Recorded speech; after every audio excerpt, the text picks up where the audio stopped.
Y eso pues sí nos ayudó pues entonces a crear más conciencia de lo que es brand awareness, lo que es brand recognition, entonces todas estas palabras que hay que entenderlas cuando uno está haciendo un negocio, porque nosotros decimos que cuando tú diseñas una marca, tú estás haciendo un brand, pero no es hasta que haces brand growth, es que haces branding.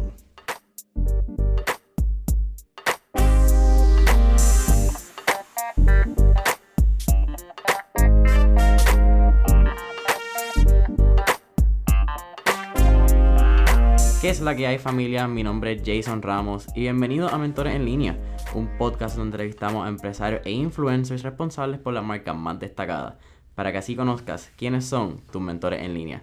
Y en el día de hoy tengo a alguien que definitivamente nos puede hablar de branding y nos puede hablar de que son marcas exitosas. Tenemos aquí a Miguel Miranda, fundador y design director de MOA Design Studio. Miguel, gracias por aceptar la invitación. Gracias a ti por Jason por invitarme y aquí ayudar a lo que pueda y dar mis tips and tricks y mentorear lo que pueda hacer. Vamos a dar un ratito. Cuéntanos un poco más de quién es Miguel y cuál es ese comienzo. Wow, pues mira, pues Miguel nació en Aguadilla, yo soy del West, en la capital de la innovación. Básicamente nací en un contexto bastante suburbano, así que era como skater mezclado con surfer, con rockerito. Super cool. Tú eres del área de surf zone en Aguadilla. Full, sí. Oye, a ver, super cool el combo del área. Yo era allí de la base Raving y entonces me crié en un contexto bastante particular, como que no era área metro, sí que estaba como medio fuera del ambiente de área metro, pero sí me permitió pues hacer ciertas cosas que aquí, pues yo no sé si se daban en el contexto de San Juan, pero sí podía disfrutarme en ser creativo, en poder estar días wandering around y estar con los panas. Y entonces, eso sí, mi papá trabajaba en una empresa que se llamaba Hewlett Packard. Entonces, pues, eso es HP, lo que la gente tiene por ahí, computadora. Pero entonces eso me dio acceso a este otro componente de innovación o tecnología, que entonces en casa pues siempre había de una forma u otra tecnología, ya sea computadora. Cuando vino entonces el internet, pues teníamos internet desde hace mucho tiempo y eso me permitió balancear como que ese disconnect. Claro. Entonces pues tenía como que acceso al mundo, pero también estaba en el confort y la burbuja de lo que es la base Raving, a la cual quiero y amo demasiado. Y después vengo a la UPI a estudiar en la Escuela de Arquitectura en Río Piedra. Sobe, Gallito y Jerezana 801. Entonces allí en la Escuela de Arquitectura, pues como tal, pues hago mi formación ya final. En cuanto estoy en bachillerato y después empiezo a trabajar con los últimos años y después ahí empiezo a trabajar en una oficina de arquitectura que está justo al lado de la oficina donde trabajaba Celina, y ahí que conozco a Celina. Entonces ya mi pareja y ahí fundamos MOA. Fundamos en el 2007. Sí, en aquel momento lo hicimos y hacíamos proyectos culturales. En esa etapa lo que hacíamos era literalmente el business plan era generar cultura, no era generar dinero.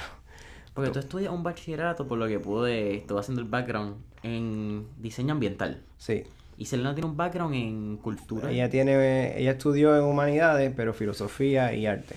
Tiene una mezcla muy interesante para el concepto eventualmente, bueno, lo que es actualmente MOA. Sí, porque no es hasta que en esos primeros años lo que estábamos haciendo era básicamente en proyectos culturales, pues los clientes eran el Museo de Arte de Puerto Rico, en clientes privados, instituciones. Ella hacía la Feria de Arte Circa, que era la primera feria de arte contemporánea que se hacía en Puerto Rico. Hicimos una bienal de arte urbano, que se hizo más que una sola vez.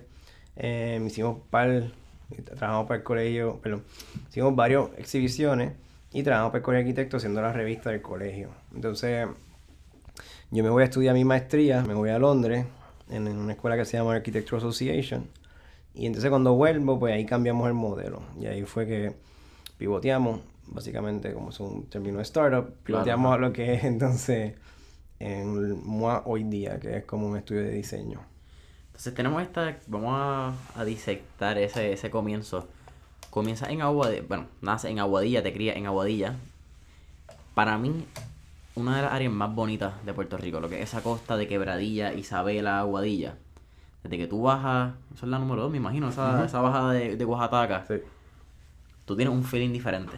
El aire se convierte más rico, todo es una experiencia completamente diferente a lo que es San Juan, al área metro. por ahí empieza quizás esa aventura de Miguel y ese comienzo de... Mano, los tonos en las playas del mar, en el cielo. Pues mira, pues sí, puedo ser bien preciso el momento que empezó, porque me recuerdo que, o sea, el acceso como tú dijiste ahorita, de todas estas marcas como Surfstone, El Rincón, en que eran tiendas que estaban en la base, y lo que hacían eran como estos, vamos a ponerle así como en puentes a lo que es la cultura de surfing y skating. Pues entonces la cultura de surfing y skating es bien brand-based, ¿sabes? Eran que si Quicksilver, que si Billabong, que si todas estas marcas que tú estás viendo, que si Sex Wax, y tú empiezas como que a coleccionar stickers, a ponerte la ropa, etcétera, etcétera. Y cuando tú empiezas a ver, pues tú estás de una forma u otra hablando de branding, ahí.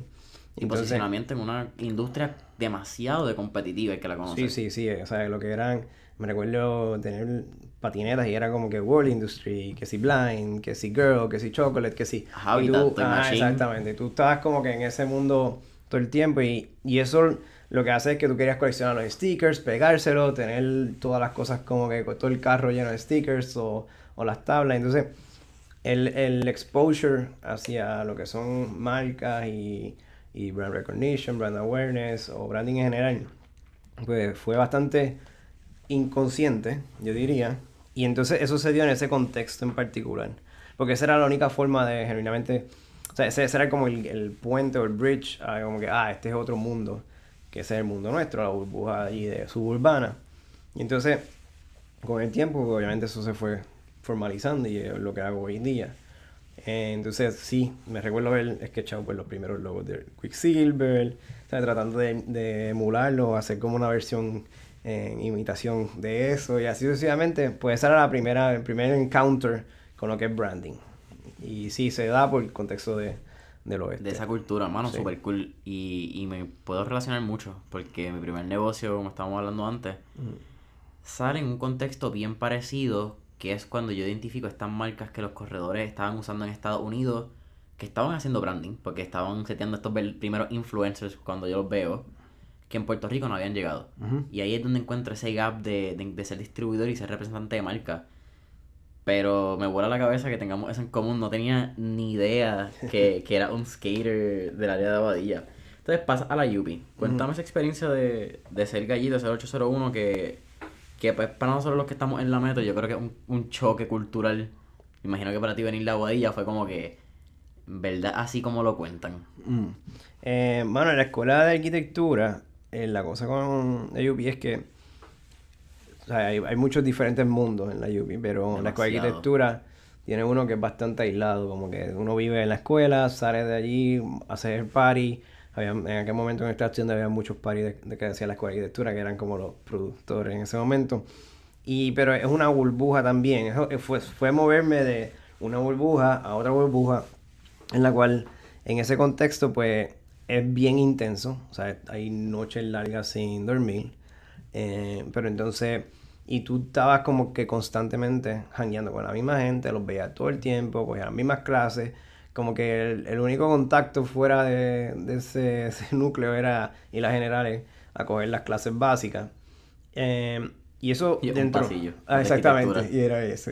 Y dentro de todo, pues eso fue interesante, no sé si fue un shock, no creo que fuese un shock para mí, pero sí era entrar en una comunidad, un colectivo bien chulo de gente creativa, que estaban haciendo cosas bien wild. Me recuerdo en aquel momento, yo entro freshman, o sea, de prepa, y como en tercero o cuarto año estaba Raquel, que es la cantante de Buscabulla, y en aquel momento había una dinámica como que parte de la iniciación de los estudiantes que te compraban, como que hacían como un trade-off, como si tú fueras entonces el esclavo de esas personas. Entonces yo recuerdo que Raquel y otra amiga más hicieron como un pote para que yo fuera parte de su grupo, entonces me tocaba atenderlas a ellas, pero la cosa era como simbiótica, pues entonces ellas a cambio pues me enseñaban ciertos trucos que yo no sabía, que entonces era como un tipo de mentorship program bastante... Eso está súper cool, casi un Big Brother thing. Algo así, y entonces... Y eso estaba nítido porque entonces tú creabas como tu community alrededor de eso, y después ya te decían, mira, voy a estar disjoqueando en tal sitio para que vayan, y uno iba allí como que a apoyar Y entonces, y crea como que estos bonds que van a durar por mucho tiempo. A diferencia de otras amistades que tenía, que pues entraron en biología, hicieron algunos que otros amigos que pasaban por semestre. Son mínimos. Es por clase, hermano, y es onda. Después, exactamente. Y allí pues es distinto en ese caso. Y eso sí me gustó. Y el shock mayor fue simplemente, yo no sabía que la escuela de arquitectura era tan intensa. Eso sí, como que sabía que había que trabajar, pero no sabía que era súper hardcore, como que noches largas, mucha presión, súper stressful. Yo he escuchado rumores que hasta duermen a veces en el edificio. Sí, eso a cada rato. Sí, yo había momentos que yo estaba, un día me recuerdo, bueno, fueron varios días. Yo estuve como eran casi dos y pico de días sin dormir. Y me tocó levantarme para la clase y me desmayé porque estaba tan fatigado. Y nada, pero no pasó nada, simplemente me desplomé. Cogí como que conciencia otra vez, me tomé un cafecito, presenté y me fui a dormir y como que dije ya, tengo que ir a descansar. Se acabó este round. Ajá, exactamente. Entonces, me estabas contando que también tú hiciste una maestría en Londres. Sí. Ese pase, que es un brinco cultural, no solamente por las personas, pero también tiene una ventana completamente distinta en lo que es arquitectura, que es parte de lo que estudia en artes, en museos, tiene una influencia completamente diferente. Sí. ¿Cómo fueron esos años y cómo aportamos? Pues mira, pues cuando ya nosotros teníamos MUA, antes de yo irme, y básicamente cuando yo solicito, el primer año que yo solicité, yo hice como un portafolio ahí de pruebas, hice una solicitud bien completa y solicité. Dije, mira, este es mi test, es mi prototipo y lo voy a enviar a esta universidad que yo sé que es la que no me va a escoger. Pero lo hice con toda la intención de que quiero probar y ver cómo reaccionan. Pero como está en long shot, pues tengo bien poco que perder. Ajá. En vez de invertir todo este esfuerzo y hacerle el mejor portafolio para esa universidad que va a ser la más difícil, whatever, pues yo lo que hice fue como que, pues dale, whatever. Lo que hice, se va. Me preparo el año siguiente. Bueno, me contestan, me dicen, mira, tu solicitud llegó bien tarde. ¿Tú quieres como quieras someterla para el año de arriba? Yo le dije, pues sí, pues claro, pues no voy a perder los chavos, hice todo el esfuerzo. Y entonces se me había olvidado por completo. El año después me preparo, visito universidades, hago todo lo que te dicen que hagas. Lo haces debidamente. Ajá, exactamente, como que voy, me reúno con gente de la facultad, con los que están corriendo el programa, establezco mi network, hago mi mingle, mi pitch, hago todo porque ya tenía experiencia profesional, que es algo que yo le sugiero a todo el mundo, que si terminas tu bachillerato, vas a entrar a una fase de maestría, pues sí, coger un poquito más de calle, porque eso dentro de todo ayuda mucho en ese proceso de solicitud. Y entonces pues uno va más maquiavélico, va más listo, sabe que a quién hablar, sabe qué escribir, qué decir. Entonces yo voy preparado, me solicito, algunas de esas me aceptan. Y entonces de momento me llega un email y me dice, mira, tienes que pagar tu tuition si quieres que te acepten en la universidad. De esta universidad que ya ves ahorita en Londres. Y yo, pero ¿por qué tú me estás pidiendo tuition? Ajá, exactamente, donde tú sacas esto. Y yo rápido pues llamo, pues emocionado pues llamo. Pero no sabía hasta qué punto es que cómo iban a responder. Y dije, mira, estoy llamando, me dicen que tienen mi tuition, que tengo que pagarlo. Y ella me dice, sí, déjame verificar aquí. Y literalmente la tipa coge el teléfono y le grita a la otra. Le dice, mira, tengo un Miguel Miranda en línea. ¿A él lo aceptaron o no lo aceptaron? Entonces la otra ahí verificando y dice, sí, él está aceptado. Entonces ella me dice, mira, pues sí, tú estás aceptado, felicidades. Y yo como que escuchando toda esta conversación ahí, yo como que... una conversación si tú estás aceptado o no, sí, pero ya te están llamando. Si no me aceptaste, ¿qué coño yo hago en mi celular? Exactamente. Entonces, y ahí fue que me dijeron que sí.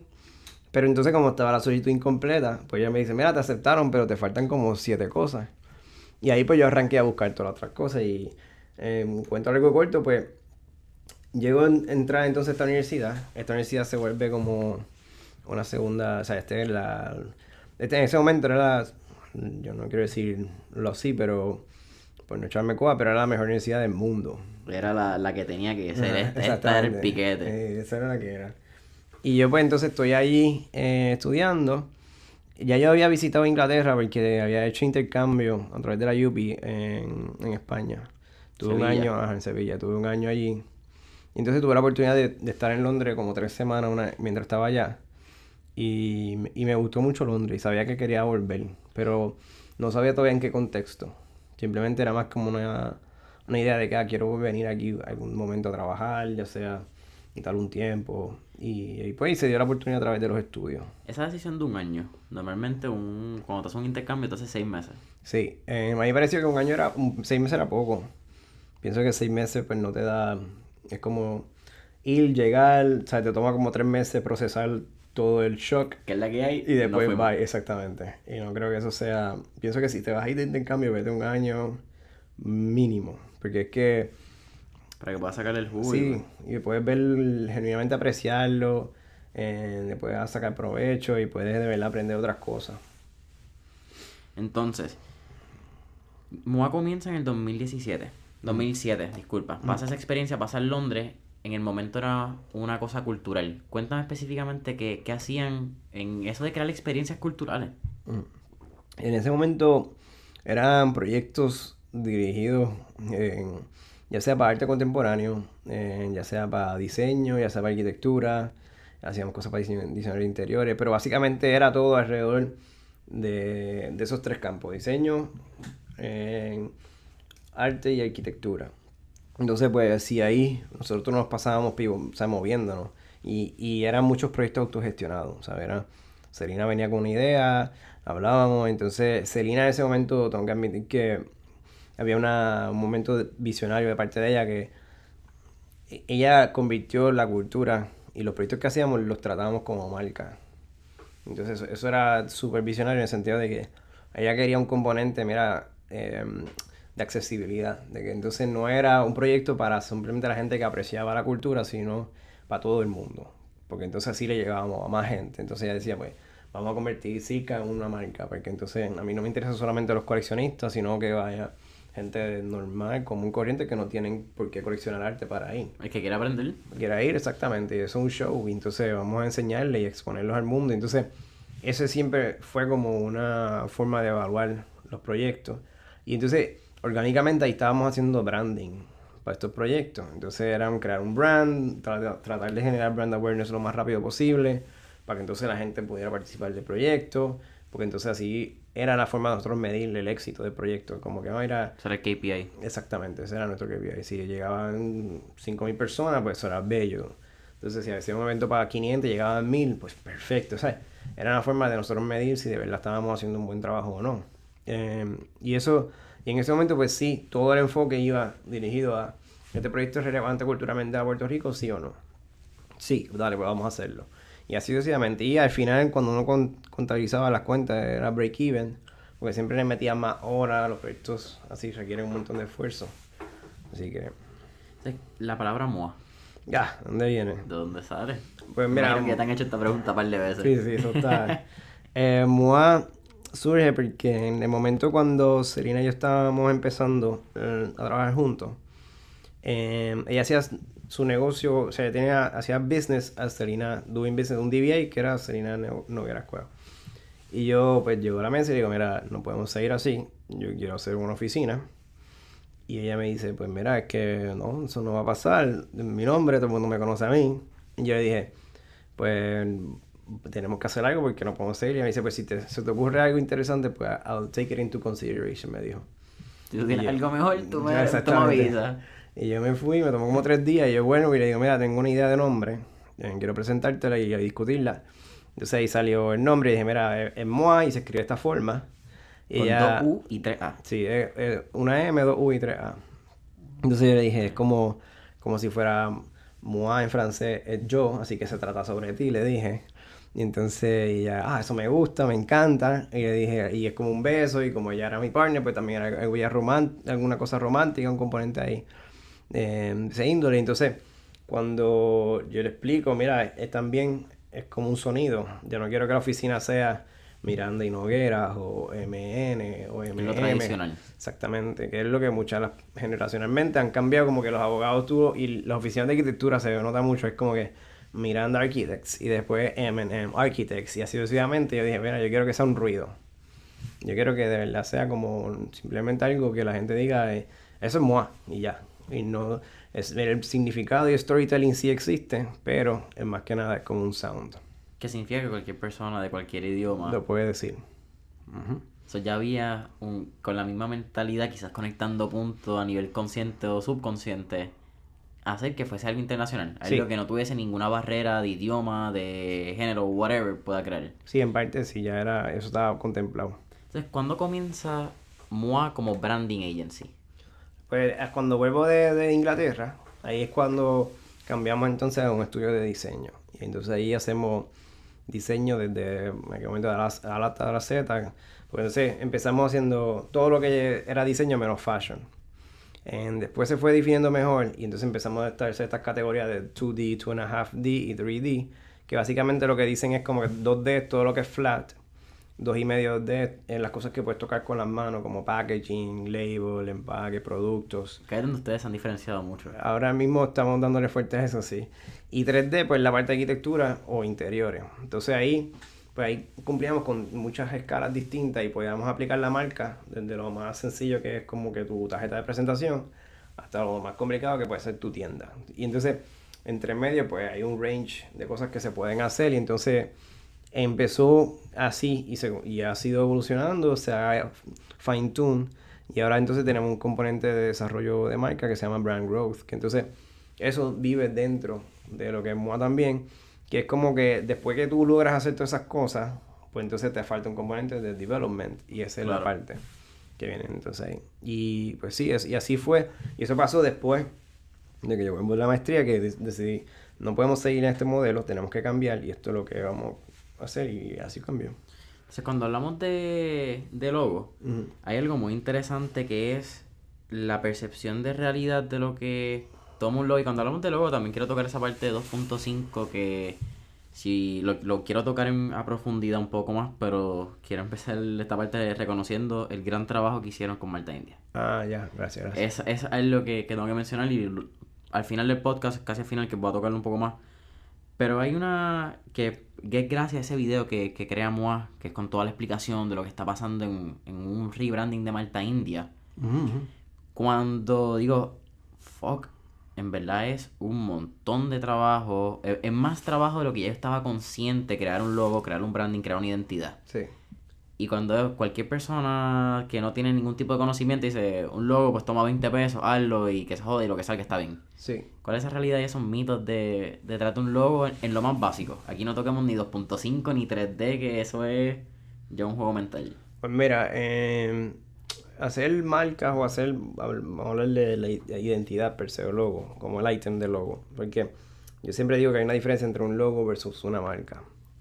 O sea, un logo es pues lo que representa gráficamente una marca. El icono. Exacto, el elemento, vamos a ponerle, si fuéramos a usar algo más tradicional, Gap, pues el logo de Gap es la G, la A y la P con el cuadrado azul, ese es el logo. Pero la marca de Gap es más compleja, representa la cultura americana, tiene como que tiene una voz, habla de una forma, tiene una fotografía con un estilo, o sea, tiene un feeling, exactamente, y eso es el brand. Y eso son cosas que hay que explicarlas también a veces porque ahí se da la complejidad que tú puedes hacer un logo, pero no significa que eso sea una marca. Una marca tú tienes que trabajarla, darle desarrollo, pensar. Tiene un persona. Exactamente, tiene personalidad, tiene propósito, tiene una misión. Es como si fuera una empresa, pero a nivel de un brand. Entonces, cuando tú haces un logo, hay logos sencillos y hay logos complejos. Hay de todo. Hay en el basic, como lo que estás preguntando, un logo bueno tiene que poder comunicar y capturar la intención de lo que quiere ser esa marca. Esa es la diferencia entre ir a Office Max y que te haga un logo o llamar a MOA y que te haga un logo. Básicamente la distinción está en que tú me puedes decir, mira, yo tengo una idea de un logo que es esto. Y yo lo que trato de decir, mira, pues, ¿qué es lo que tú quieres comunicar y quieres lograr? Pues yo quiero hacer un negocio multimillonario y quiero que todo el mundo me conozca y que pues tengo un set de cosas para evaluar. Pues entonces eso es un tipo de marca que requiere otro tipo de pensamiento, proceso. Y entonces unas cosas que nosotros hacemos mucho es crear como conceptos y storytelling. Así que hacemos narrativas dentro de ellas. Y eso se ve en el logo manifestado. Y tú ves la investigación y se puede trace como el timeline de, mira, aquí se estudió esto, se analizó esto y por eso sale de esta forma. que no, bien pocas veces porque yo me levanté y dije, quiero hacer un logo de esta manera. Casi nunca es así. Y entonces ahí está la diferencia, que cuando tú solicitas una plataforma como Fiverr o toda esta gente que dan servicios, pues hay mucha gente que te puede hacer un logo bueno, no es que sea malo, pero a veces carece un poco de significado, simbolismo, toda esta parte más abstracta, que es intangible, que es lo que le da un valor. Porque hay veces que dicen, no, yo quiero un logo que tiene un arbolito con un circulito y dice abajo Tree Hugger. Y pues son dos manos abrazando un árbol. Pues eso es bien literal. Eso es un non-profit 101. Ajá, exactamente. Entonces, cuando tú tienes algo así, pues ya eso, ahí ya se acabó el story. Se acabó, no tiene más nada. No tiene Exactamente. dónde agarrar un elemento ni... Eso, no hay una conexión más allá. Eso es lo que... Entonces, cuando tú haces un logo bueno, pues sí, un logo bueno tiene que tener la capacidad de poder expresar y capturar la percepción de otras personas, porque en el mismo cuento del nombre que me preguntaste ahora de Moa, cada vez que nosotros decimos Moa a alguien, hay gente que todo el mundo lo interpreta diferente. Hay gente que dice, Moa de yo, sí. Hay gente que dice, no, Moa como un beso. Hay gente que dice, no, Moa como un sonido. O sea, cada persona y lo deja a la interpretación de cómo la persona lo recibe. Y ahí cuando funciona. Interesantísimo. Entonces ahí entra la parte que ustedes son buenísimos, que es diseñando con propósito. Sí. Lo estaba leyendo en una entrevista, creo que fue del Vocero, que hicieron hace unos años, de cómo con la parte cultural me imagino que Celina aporta, tu parte de arquitectura de la parte 3D, ustedes también pueden crear esto que han llamado brandscaping. Brandscaping, sí. Explícame un poco más de ese concepto y lo que crearon con Toyota y Lexus, creo que fue hace varios años. Empezamos ahí, haciéndolo ahí. Básicamente, brandscaping es convertir el elemento arquitectónico o la versión ya de experiencia física en 3D y convertirlo en algo que captura la esencia de las marcas. Eso es como que el bottom line. Ahora bien, en brandscaping, lo que nosotros siempre forzamos y tratamos de hacer es que todos los elementos que vivan en la experiencia estén branded o tengan que ver con el brand o la intención de lo que queríamos lograr en la experiencia. Entonces, si en los proyectos que empezamos a trabajar este concepto empezamos con Toyota Technological Rainforest en Plaza de las Américas, esos fueron los primeros que hicimos. Esto era donde era Borders. Sí, donde era Borders, eso es correcto. Entonces ellos estaban lanzando toda la línea híbrida por primera vez en Puerto Rico y nos llaman. Y ahí nosotros pues tuvimos la oportunidad de convertir todo eso que era Borders, ese primer nivel, entonces en como una jungla en donde presentábamos estos carros híbridos. Y como eran carros ultra tecnológicos, en aquel momento no existía Tesla, pero como en aquel momento era como que lo último en la avenida de tecnología sustentable, pues hicimos como que esta dualidad entre vamos a incorporar tecnología y vamos a hablar de la naturaleza, pero a nivel de tecnología. Y entonces, pero reforzando el mensaje de Toyota y de Lexus. Entonces, todo se pensó a la par con ese mensaje y con esa experiencia de marca que queríamos crear. Entonces, brandscaping básicamente es eso. O sea, escoger cuál es tu brand purpose, cuál es tu brand promise y vamos a llevarlo en la experiencia 3D. Y ahí lo vamos llevando más y más y le vamos sacando más punta y más tela. Versus que hay gente que es lo que pueden decir, pero eso es lo mismo que hacer una exhibición, una experiencia que tenga que ver con este tema. Y la diferencia está en que hay personas que dicen, pues el concepto es que vamos a hacer un paisaje azul y pues entonces van y buscan todas las cosas que sean azul. Y eso es más como decoración. Eso es un mood board, lo que básicamente tú coges y ves un par de colores. Entonces nosotros lo que tratamos de hacer es tomar decisiones en base a lo que Brand Promise quiere llevar a cabo. Y ese es brandscaping. Algo que, ¿verdad? Conectando ese punto porque me interesa porque la visión que tienen empieza muy temprano en lo que este juego... El juego de branding siempre ha existido y lo que es brand awareness y son métricas que usa la publicidad y todo lo que es market research hace mucho tiempo. Pero esa parte de lo que es branding a nivel viral, que está en los top libros de New York Times bestseller, Amazon bestseller, XY bestseller, que todos son de branding, comienza, podemos decir, 2012, 2015, que es cuando comienza esta ola de diseñadores nuevos casi. Pero ustedes tienen esta vista mucho antes. Sí. Bueno, es que nosotros le decimos a los clientes que sí, el branding es un concepto relativamente... está trendy. Ajá, exactamente. Lleva mucho tiempo como aplicación que se ha utilizado, pero que no es hasta que existen plataformas como Pinterest o Instagram que empieza a coger como más popularidad, porque la gente empezó a entender qué significa brands, qué es una marca, qué es branding, qué es lo que hay que hacer, etcétera, etcétera. Ahora bien, en el caso nuestro, cuando empezamos, no, la palabra branding ni la usábamos. Era como que hacíamos diseño, eso es lo que decíamos. ¿Quién conocía entonces la palabra branding? Me imagino que la misma gente dentro de publicidad y toda esta gente. Sí, uno, este exacto, nicho. gente que estaba ya metida en la industria, pues sí lo conocía, pero entonces cuando nosotros lo hablábamos internamente, pero no se lo decíamos necesariamente de primera al cliente, porque era confuso. Y pues sí Branding, ¿qué es empezamos, esto? exactamente, empezábamos, decía, pues te damos una marca, vamos a hacerle el logo, y hablábamos mucho así. Y después, con el tiempo, se vuelve ya como que algo común, y entonces sí le dimos más fuerte porque eso es lo que dominábamos. Entonces era como que, mira, sí hacemos brands. Y incluso si tú ves como que nuestros business cards cambian.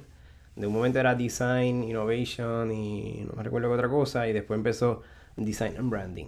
Porque entonces también reforzar el tema de que, mira, hacemos brands porque la gente ya era algo que podían asociar, entender.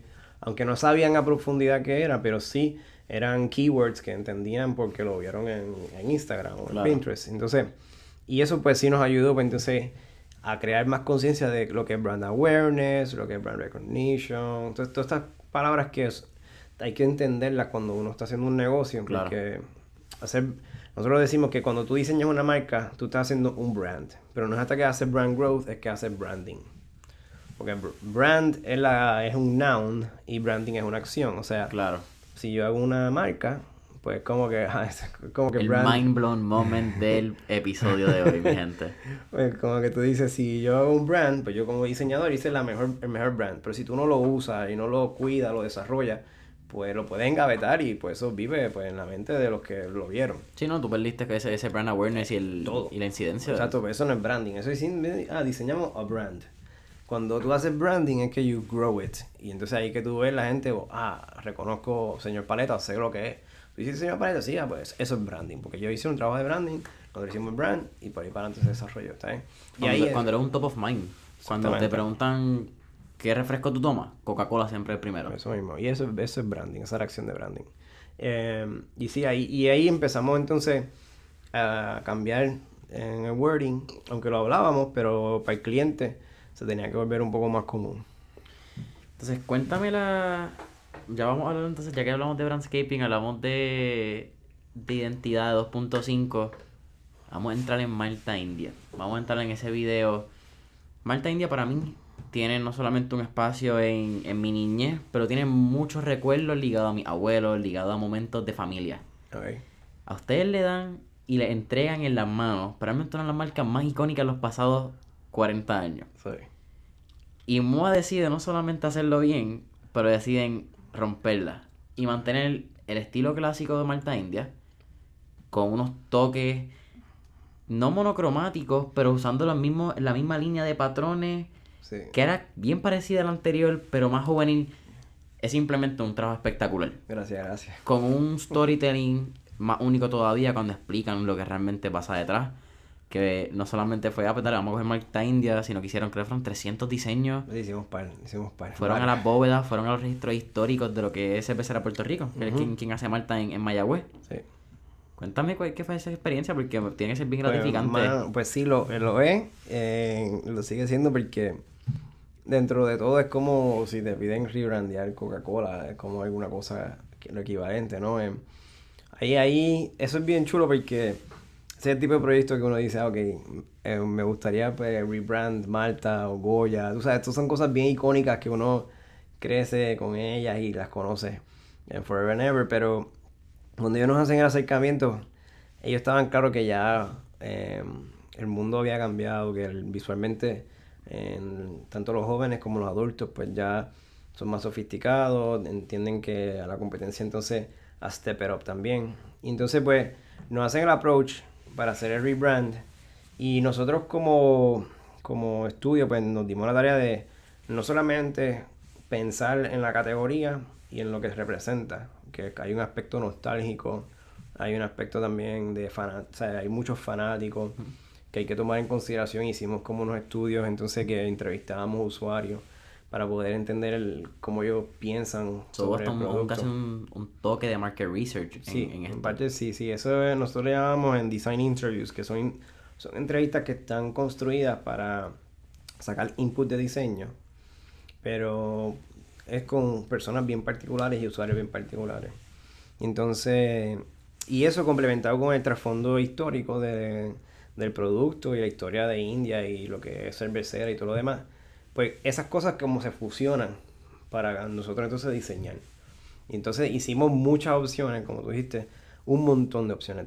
O sea, teníamos la oficina llena de opciones. Pero la idea de hacer opciones es para descartar lo que no puede ser. O sea, cuando no es lo mismo que yo trabaje y diga, no, voy a hacer 10 opciones.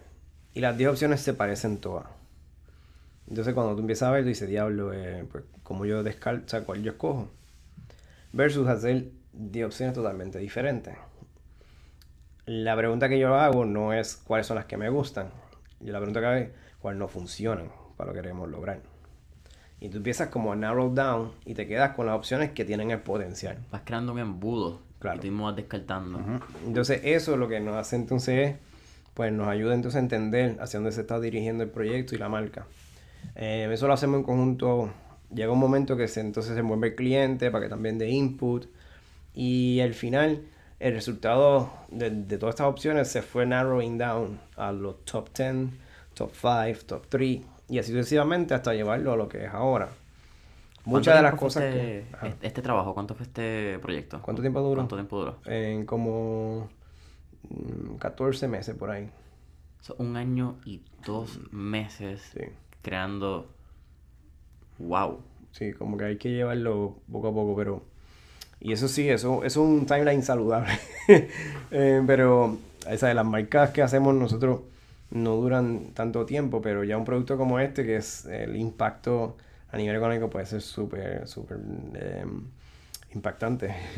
Porque entonces, cuando tú haces un rebrand de un producto que ya es tan conocido, tú puedes tener hasta un market drop de 20%. Yep, cuando son cambios bien, por Hay poner gente una que... palabra grosero. Ajá. Cambios groseros a marca que muchas veces yo lo he visto recientemente en LinkedIn y lo he visto con gente de la industria que están haciendo estos cambios a veces a dark mode, que es lo que está trendy. Ah, sí.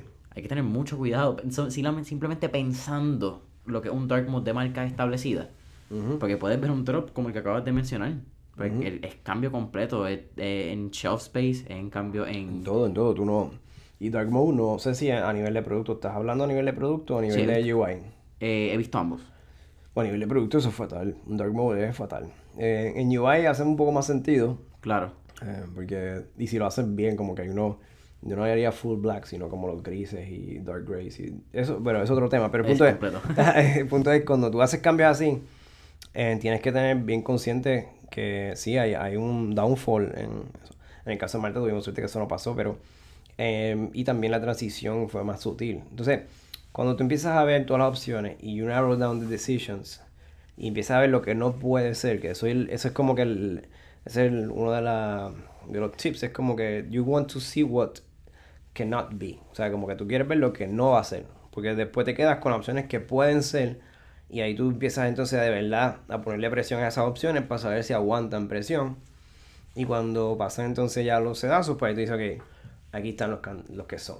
Entonces, en ese proceso, pues el componente histórico empezó a coger mucho peso. Porque cuando empezamos a hacer todo este research de Malta y entendiendo cuando ellos hicieron un redesign hace mucho tiempo atrás, creo que fue 1960 o 70, por ahí no me recuerdo ahora. Mucho tiempo. Entonces ellos cambian, traen un diseñador americano. Y entonces yo busqué lo que hizo el diseñador americano, lo analizamos. Y nos dimos cuenta que habían cositas chulas, pero usamos cosas más viejas todavía que fueron de los diseñadores originales que lo hicieron localmente. Entonces empezamos como que a fusionar todos estos elementos y es lo que es ahora. Entonces salió, le subimos la intensidad a los colores para que entonces en el shelf brille más. No se vea dated. Era como un vino oscuro. Sí, era como un vino, un burgundy con un mostaza. O sea que era bien dark. Entonces, pues, y eso se ve como medio, como viejito. Esa era la forma de describirlo. Sí. Eso, también ustedes le crearon contenido, si no me equivoco, a Marta. en un momento unas fotos. Ah, sí, hicimos Que- una serie de fotografías. Que fue ese Sí. mismo rebranding, fue ese Sí. cambio de identidad que pudiste ver hasta el background, si no me equivoco, era amarillo. Era amarillo, porque entonces cambiamos todos los colores, amarillo, rojo, amarillo puro, rojo puro, y entonces empezamos a jugar con estos colores intensos, y en el shooting me recuerdo yo estaba como que exigiendo todo el tiempo, mira, quiero tener tostones, quiero tener empanadillas, quiero tener, porque todos estos shootings así de productos, siempre lo tienen bien, bien bello, bien genérico, o sea, bien fuera de contexto, y decía, mano, en estos shootings tienen que haber cosas criollas, ¿cómo es posible cuando... yo tomaba malta por la mañana con una empanadilla o Eso era la merienda y un el pastelillo, o almuerzo. sea, era como que ¡Ey! era lo que era, yo no o sea, no era una malta con una toalla para ir a la playa, era como que no, fuck that, yo quiero hacerlo lo más en criollo posible y entonces ahí el shooting salió de esa forma. Que eso es algo que ha sido una tendencia, por usar una palabra que realmente odio, porque ahora todo es una tendencia. Esa parte del aspecto cultural que Malta India representa al individuo es extremadamente importante tú poder plasmarlo a nivel de redes sociales cuando estás haciendo esa distribución de contenido. Sí, Porque cuando hablamos las redes sociales actualmente han ayudado a crear marcas. Pero más que nada, they're just an enhancer of your message. sí, Y muchas compañías han sabido lograrlo, han sabido llevar unos mensajes buenos como Taco Bell, que es algo que yo creo que en Estados Unidos son de las mejores marcas, igual que T-Mobile, representan muy bien esos valores. Pero ustedes lograron llevarlo a cabo con esa creación de contenido. Mucha gente se puede identificar porque era, diablo, Malta con tostones, yo me acuerdo, Malta con empanadillas. Creo que está cool porque tiene un aspecto 360 de lo que tiene que ser esta creación de contenido que muchas veces falta. pues sí, ahí en ese caso lo que nosotros tratamos de aim to o lograr es que sea auténtico. O sea, esa es la palabra clave de ser auténtico. O sea, cosas como, yo creo que, sí, cuando uno trata de emular o fake it o cualquier versión de eso, pues la gente se da cuenta, empieza a perder como que o sea, el momento y toda la cosa. Y ahí es que o tú eres una ficción y eres una super ficción, o tú eres super right true y eres lo más real posible. Y eso es crítico al momento de, por ejemplo, eso que estás diciendo de esa foto. Para mí era crítico y lo hablábamos en grupo, en la oficina, como que mira, tenemos que mantener como que bien claro ese componente local, ser auténtico, no querer ser algo americano, una versión como distinta. Porque uno puede rápido ver muchos mood boards y decir, vamos entonces a poner todos estos productos con esto y le ponemos estos vasitos y estas cosas y lo hacemos de esta forma y se parece mucho a lo que hizo allí en Nueva York. Y entonces, pues mira, uno quiere un poco romper con eso y entonces mantenerlo bastante grounded.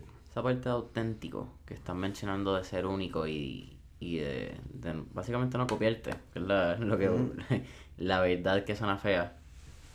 ¿Le puedes adjudicar ese comienzo quizás de ese espacio único, no en Moi, pero en Miguel, por haber sido un skater, por haber traído esa cultura? Porque es una cultura que odia el fake, es una cultura bien con lo que si te gusta la que hay, eres parte, y si no te gusta, te vas, y no, como que... Puede ser, sí, hay una... O sea, en la cultura de skating hay unos componentes importantes que hay, tal lo de ser auténtico, ser como que... Ser your true self, ¿verdad? También está el componente de que te estás expresando siempre, constantemente, ¿no? Ya sea porque quieres treparte encima de algo, ya sea porque quieres brincar aquello, ya sea porque estás corriendo mejor que tu pana, ¿sabes?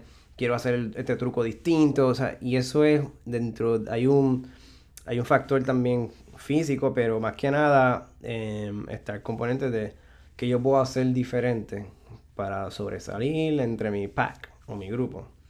Y entonces eso, y eso crea de una forma u otra pues este instinto creativo que tiene que ver con este componente auténtico. Y sí hay momentos que yo puedo trace back y decir, esto tiene que ver mucho con esa formación. Y entonces pues hoy día pues sí, no sé ya lo que quizá, no sé lo que es por eso, pero no diría que es 100% eso, claro. Pero es un componente importante. También en la parte de skate está la mentalidad y entender la resiliencia. Sí. Que no solamente es física, también es mental.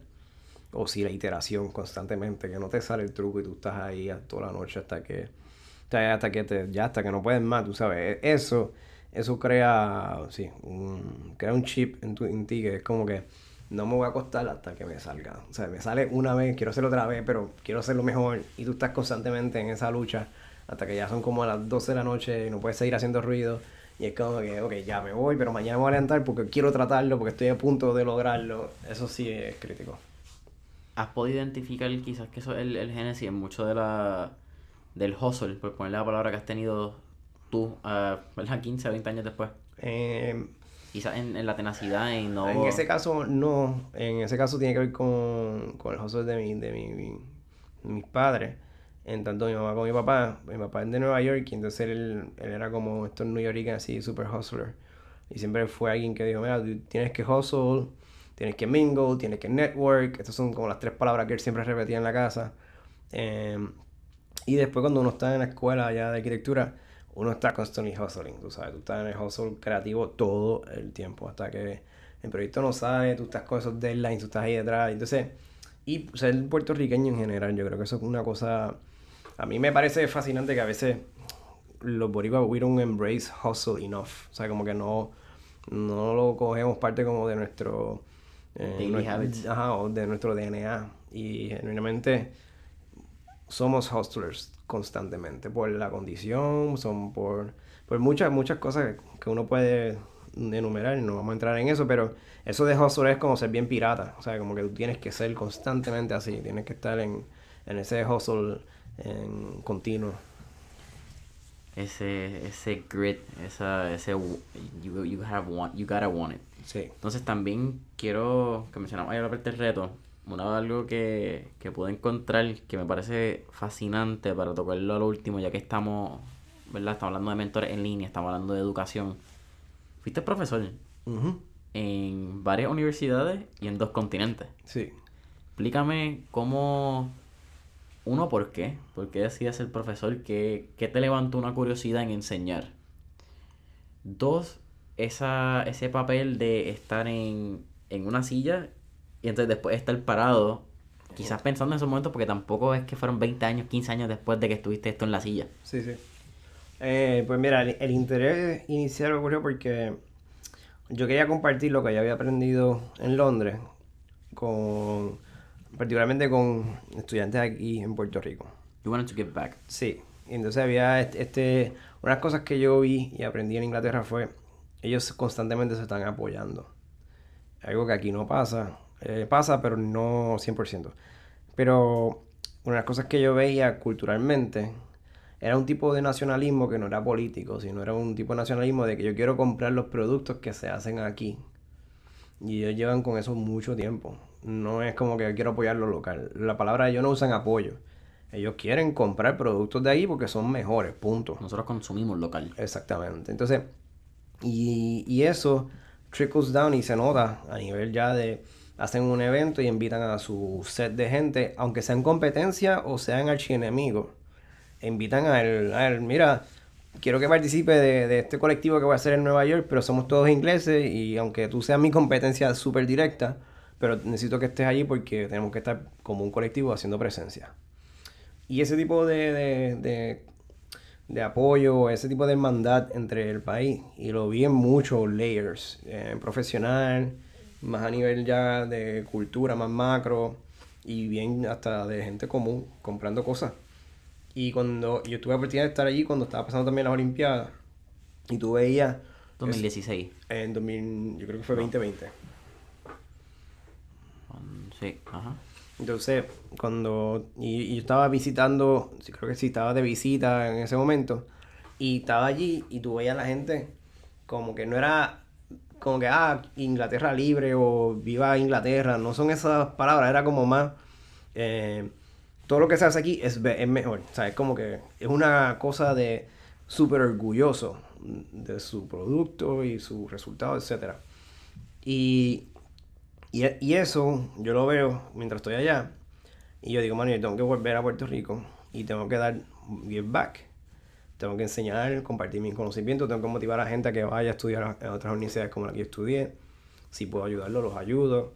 Y entonces hice un compromiso de que yo quería compartir eso. Porque yo sé que si más gente aprende lo que yo sé, pues es bueno porque entonces podemos step up a nivel profesional todo. Y entonces empecé a dar clases en diferentes universidades.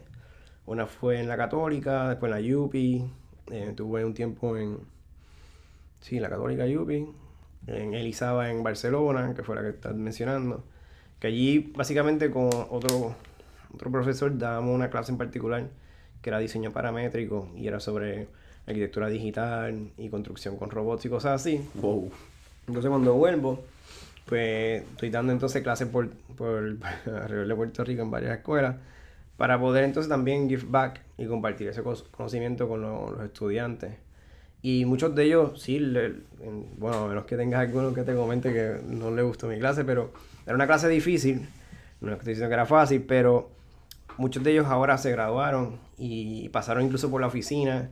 Y tengo que decir que, por ejemplo, una de ellas se fue a MIT, full becada. Wow. Uno se fue a Bartlett, que es la mejor universidad ahora en el mundo, y él ya volvió. Y otros recientemente se fueron 2 para Londres también. ¿Sabes? Como que... También el fruto de lo que Sí. aportaste. Sí, yo me encargo de escribir las cartas de recomendación, llamar a todas las amistades que me quedan. Mira, tienes que recibir a esta persona.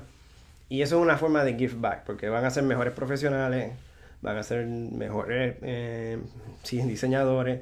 Y pues eso, si tiene un efecto para atrás, pues bello. Si no, no importa. Lo que quiero es que se desarrolle, porque eso nos conviene a todos. Y pues por eso lo hacía. Eso es increíble. Realmente esa parte de give back es casi un PSR, un Personal Social Responsibility que tiene. Uh-huh. Y menciono la parte del CSR porque es lo que el CSR se ha vuelto súper trending, por usar la palabra, en las corporaciones actuales. Pero se nos olvida que como individuos tenemos que tener un PSR, tenemos que tener una misión de ayudar al prójimo, ayudar a como sea. Nosotros tenemos distintos dones, tenemos distintas capacidades y hay que siempre estar dando para atrás. Creo que es parte de los principios básicos de la vida. Just being grateful. Sí, 100%. Entonces cuéntame, ya estamos en los últimos 10 minutos. Vamos a darle rapidito lo que es el London Design Bienal. Ok. Pues mira, eso fue en 2018. 18. Que yo ahorita dije Olimpiadas 2020, ¿verdad? Sí. Estoy mal, ¿no? Creo que 2012 fueron. 2012, ¿verdad? Sí, Eso Londres. Sí, el garete, que estoy el garete. Y yo me quedé pensando y yo. No, 2020 es ahora. Sí, exacto. Entonces, cuando estábamos en la Bienal, eso fue, sí, hace 2 años.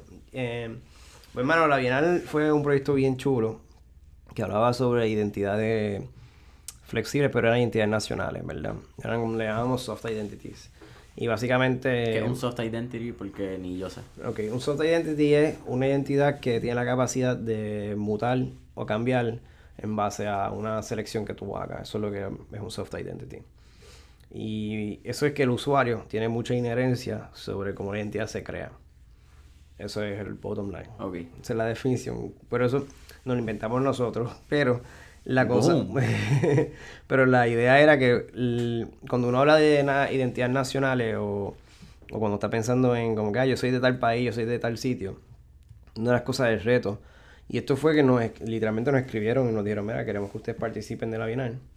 Quiero que estén representando a Puerto Rico. Y este es el tema de este año y era estados emocionales, era el tema. Y nos gusta lo que están haciendo allí. Entendemos que es pertinente tener como un estudio multifacético, ¿no? Que no era ni diseño gráfico, ni era de arquitectura, ni era de producto, sino hacían muchas cosas. Y entonces empezamos la conversación con los curadores para poder entonces establecer claramente cuál iba a ser el tema. Ellos nos pusieron la pregunta, cuestionen la identidad de Puerto Rico. Qué fuerte. Y a la misma vez tan interesante, una pregunta recurrente. Sí. Y nosotros, la conclusión que llegamos, tuvimos un par de meses trabajando en eso, y tuvimos que volver para atrás de ellos y decirle, mira, entendemos que la identidad política de Puerto Rico está bastante indecisa y fragmentada, pero la identidad de Puerto Rico o un puertorriqueño está bastante clara. De ser boricua. Exactamente. Y le explicamos, mira, la música, la comida, los sonidos, los paisajes, las personalidades, o sea, cómo la gente se comporta. Eso está claro. Eso no está ni fragmentado ni hay que cuestionarlo. Ahora bien, en el contexto que se iba a presentar la Bienal, que es un contexto global, pues sí hay un tema de identidad, que es que las identidades nacionales hoy día algunas pueden ser problemáticas. Tú decir que eres de Siria, pues eso es un fucking problema. Irak, Irán. Exactamente. Y tengo amistades que son de Irán y tengo amistades que son de Siria y ambos tuvieron que refugiarse en ese momento en Londres. Entonces, Y eso es un tema súper tricky, ver a tu familia allá, aislada a ti, que solamente lo puedes ver por WhatsApp. Esos tipos de cosas te tienen como un shock. Entonces, Que es una realidad, y a veces claro, no, por el estar sí, en por no casa. estar allí, uno no lo sabe. Entonces, cuando pasó en Siria los primeros atentados contra los universitarios que estaban protestando, uno de los amigos míos era universitario, era de allí y él sus amigos le estaban disparando a los amigos de él, y ahí fue que trancaron el país. Y era como que, y él me enseñándome los videos que le enviaron los panas, y yo, anda para el carajo, esto es un tema serio. Sí, que esto no es lo que te está diciendo CNN ni No, no, Fox, que es prensa exactamente. amarillista. Tú estás Ajá. recibiendo y viendo lo que actualmente está pasando on the ground. Eso. Entonces, y así sucesivamente tenía un montón de amistades. Wow. Y había uno de Egipto que si él volvía a Egipto lo arrestaban. Era así de la escala de locura. Entonces, tomando en consideración esos temas, y estaba Trump pasando por todo este tema de México, inmigraciones y los inmigrantes, todo.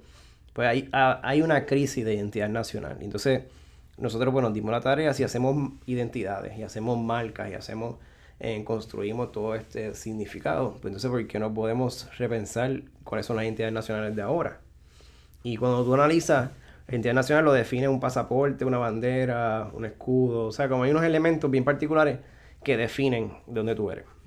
Nosotros cuestionamos todo eso y nos dimos la tarea de decir, mira, cuando los antropólogos y sociólogos definen identidades nacionales, ellos establecen claramente, ellos le llaman marcadores, que son como que la comida, el sonido, el landscape, los colores, que son markers que definen de dónde tú eres. Ahora, nosotros cogimos y abstraímos esos markers y hicimos como markers globales. Entonces había 50 imágenes en la pared y la gente como que miraba las imágenes y se identificaba con 5 de ellas, y esas 5 se las metían entonces a una computadora o a un iPad, y nosotros habíamos diseñado un algoritmo que entonces cogía esas 5 contestaciones o esas 5 selecciones y creaba tu identidad en el momento.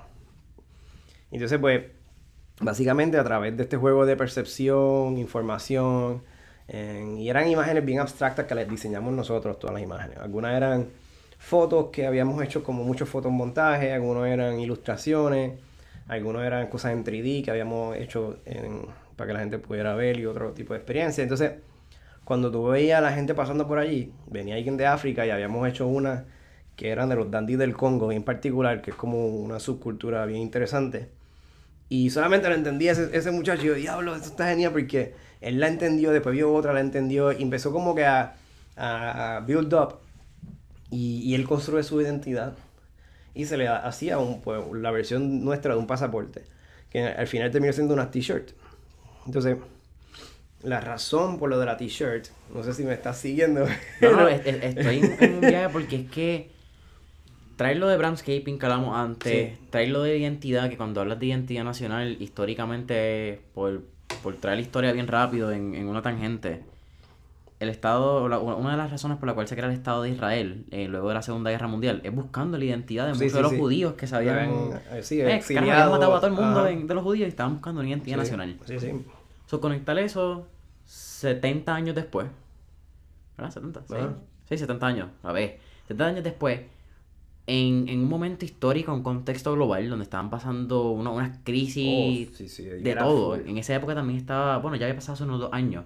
Pero ahí estaba todo lo que estaba pasando.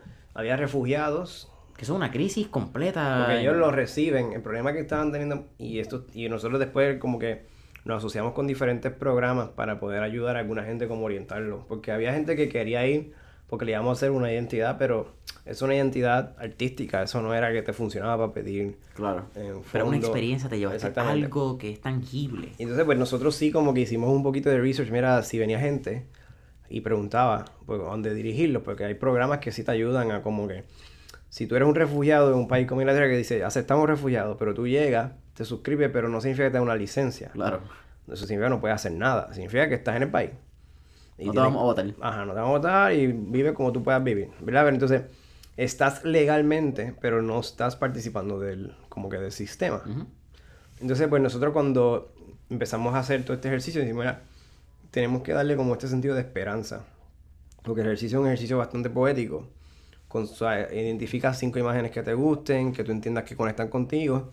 Y eso va a ayudar a construir tu identidad. Entonces, cada vez que la persona lo hacía, la identidad era diferente. Y eso estaba chulo porque entonces teníamos, creo que era casi como 500,000 de combinaciones. Y entonces era imposible que se repitiera. Entonces, pues cada persona salía con su propia identidad bien única para cada uno. Entonces, eso, el momento que lo convertimos entonces en las camisas, pues la camisa era como que la licencia o el pasaporte.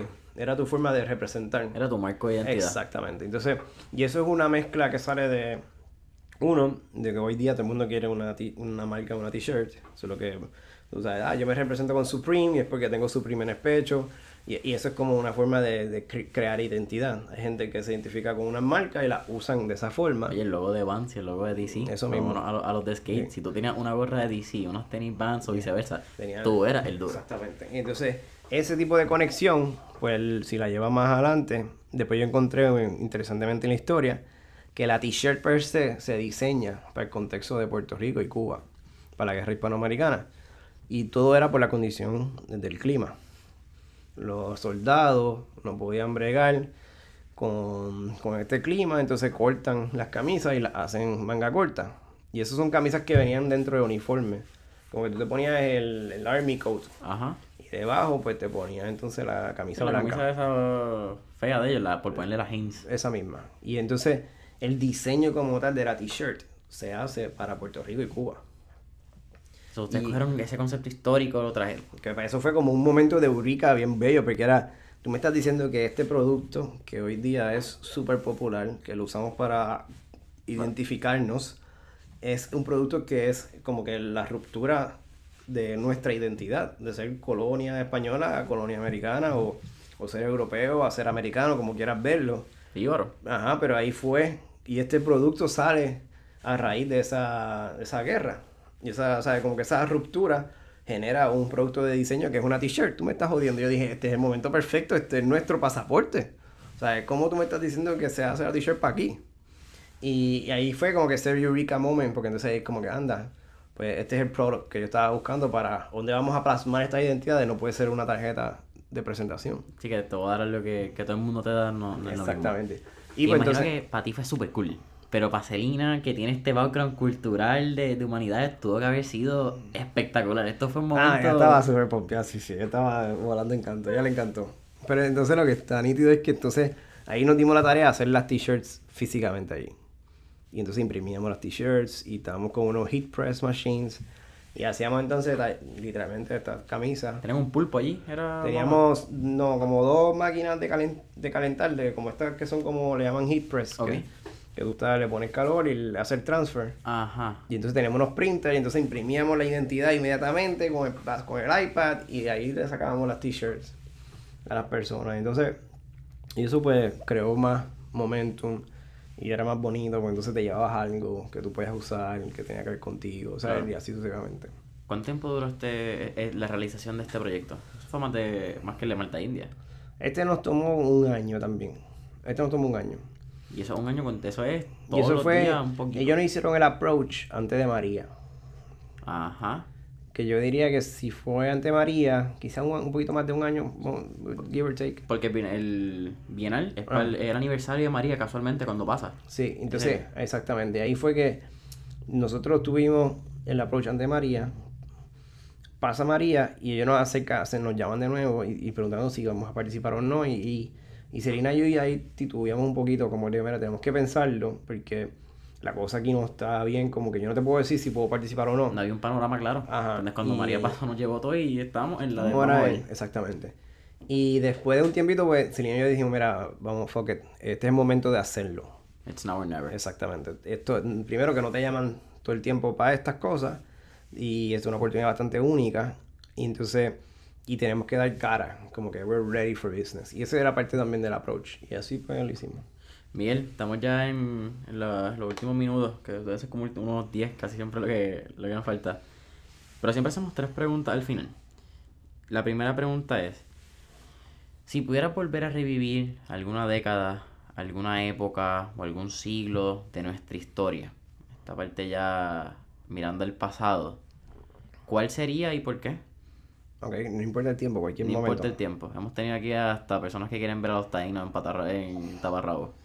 Ok, wow, esa es una buena pregunta. A mí me gustaría... que tengo que decir... Ok, en la edad del, o sea, en el Renacimiento, ese es como que un momento que yo empiezo que me gustaría estar presente para ver cómo pasa todo este movimiento. Si ese es uno, y lo otro sería más como para mucho antes de Cristo, cuando estaban los incas y los aztecas, toda esta cultura latinoamericana que estaba bastante desarrollada, y no es hasta que pasa toda esta transformación europea que se retrasa todo. Pero ese momento me gustaría verlo también como que... En su pureza, en su momento. Sí, como que ellos estaban bien avanzados, haciendo ciertas cosas bastante nítidas y pues estar ahí como que pasaba, para qué lo usaban, cómo funcionaba, cómo llegaron a eso me parece curioso. Y en el Renacimiento, pero es porque hay cierta similitud con, yo entiendo, a mí me gusta con nuestra época, o nuestra generación, que hay este boom de gente haciendo cosas, muchos negocios, muchos, ¿sabes? Makers y Yep. inventors. Un apogeo de la creatividad. Ajá, y a mí me parece que eso también gusta ver. Un paralelo interesante, nunca lo había pensado. La segunda pregunta, y va porque tenemos un playlist en Spotify que se llama el playlist de Mentores en Línea, el playlist, por la redundancia. Y que la pregunta es, ¿cuál canción te pompea? ¿Qué canción utilizas quizás como energy driver todas las mañanas que te ponen en este mood de crear y de pompearte? Eso cambia, pero si yo tengo que decir una canción, mano, a mí me gusta mucho Kanye, que puedo escuchar el Kanye Forever. Diablo, ahora mismo te puedo decir lo que estoy escuchando ahora. Ah, bueno, Kanye me gusta The Power. Me parece que es una canción como que bien uplifting dentro de todo. Hay este artista que se llama Toki Monster, que ya tiene una canción con Anderson .Paak que se llama Reala. Y esa me gusta. Y... Bueno, y si fuera... ¿Puedo añadir otra más? Me de mano. A mí, yo soy fan de Rage Against the Machine. Y me gusta mucho Rage Against the Machine. Y yo también que decir que sería... Creo que se llama... Boomerang, se llama la canción. Boom, con el boom, vamos allá. Miguel, la última pregunta que va con la misión del podcast, como estábamos hablando previo, va bien orientado a lo que son las personas de 16 a 24, que cuando tú estás en 16 a 21 años, vamos a poner 16 a 18 específicamente, cuando tú estás en el proceso de solicitar a universidad, tú estás en un periodo crítico de tu vida, porque tienes esta presión social de tus papás, de tus amigos, de tus profesores, donde tú tienes que supuestamente resolver tu vida en los próximos meses con ese tío College Board para entrar a lo que tú vas a hacer por los próximos 25 o 30 años de tu vida. Y muchas veces no sabemos qué queremos, no sabemos ni cómo queremos approach it. ¿Qué Miguel Miranda Montes le podría decir a nuestro oyente que sería ese tip necesario, quizás esa recomendación que tú le darías a ellos para la vida? Ok, wow. O sea, el tiempo es corto, así que tienes que maximizarlo lo más que puedas, ¿verdad? Pero eso no significa que no puedas cambiar de cosas. O sea, hay gente que piensa que tu línea de desarrollo es como literalmente una línea que va o subiendo completamente o una línea flat que se va moviendo. Mi experiencia es que uno puede estudiar una cosa, terminar haciendo otra, vender eso y convertir y hacerte otra cosa, y tú puedes estar en ese jump mode siempre y cuando tengas objetivos y metas claras. Significa que si tú tienes 16 o 18 años, ¿verdad?, que estás en ese proceso, la decisión que tú tomes en ese momento tienes que contemplarla dentro de un factor que sea, y uno tiene que establecer claramente cuáles son estos puntos, porque puede ser: quiero hacer chavo cuando me gradúe, o no, quiero ser súper inteligente, pues, o quiero ser súper creativo, cualquier sea de estos factores, y entonces tú te mueves hacia allá.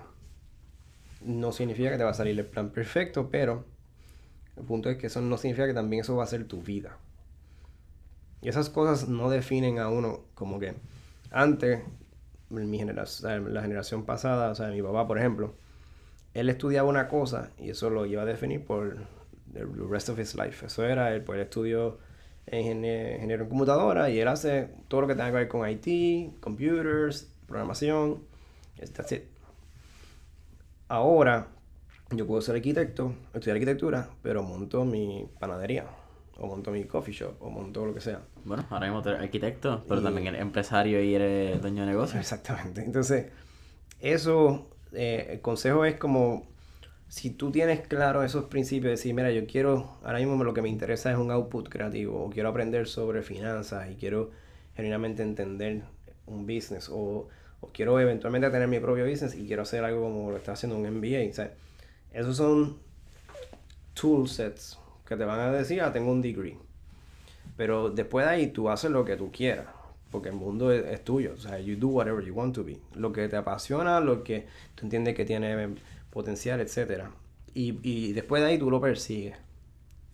La presión que le ponen a uno cuando está en esa edad, yo me recuerdo que para mí era, como decir, hermano, yo quiero hacer algo creativo. Y por ahí me fui por arquitectura. Y de ahí cambió, ahora hago marca y también hago arquitectura y después me invento otros proyectos con mis panas y soy socio en otras cosas, pero eso no tiene nada que ver con esa primera formación, aunque sí me ayudó mucho, pero no es que soy un arquitecto puro y duro, no me diga otra cosa de lo que yo hago es plano. Claro. Y yo creo que eso es importante tenerlo claro, como que yo creo que ese es el consejo es como que lo que tú vayas a hacer ahora y la decisión que tomes, it's not gonna define you as a person. O sea, no va a definir tu track o tu career path o tu vida. Pero sí es importante que lo que hagas ahora te dé las herramientas correctas para esos próximos steps. Boom. Miguel, para mí ha sido un placer, pero un tremendo placer haberte tenido en el podcast. Gracias. Era de las entrevistas que tenía al principio que tenía que hacerlas. Mano, era Miguel Miranda de Moa. Así que gracias por estar aquí. ¿Dónde podemos conseguir a Moa en redes sociales? Moa Design en Instagram y en Facebook también. ¿Y el website de ustedes también? Y sí, moa.design también el website. Y sí. Así que ya saben, pueden conseguir a Moa Design Studio como moa.design. Y recuerden que pueden conseguir a Mentores en Línea en Facebook e Instagram bajo Mentores en Línea. Y no se olviden darle 5 estrellas en Apple Podcast para que le ayuden y comuniquen a la gente para que sepan las conversaciones cool que tenemos aquí en Mentores en Línea. Así que familia, hasta la próxima.